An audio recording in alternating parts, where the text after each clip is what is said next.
So if a wife bought a house before marriage and he has a mortgage house to pay mortgage on that house, and after that he is not able to work anymore for some reason, which is responsibility of her husband since he is living with her in that house? Whether does he has responsibility to pay that mortgage, or he doesn't have any responsibility regarding that? I should like to explain. I should like you to explain this question further. I'm not very sure of what you're wanting. Repeat your question with particular imaginary names, for instance, right?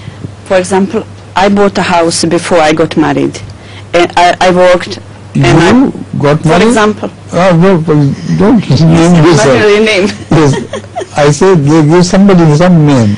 Okay.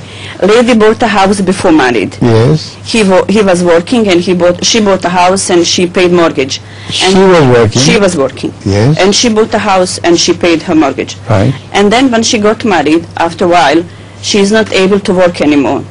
So she has a mortgage and some another debit to pay.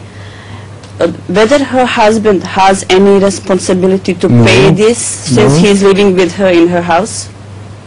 No, he doesn't have any responsibility for whatever she has done before.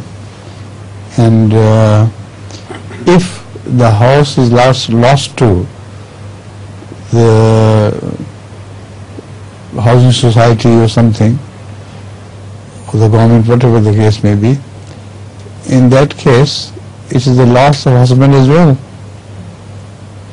So, out of understanding with his wife, he can of course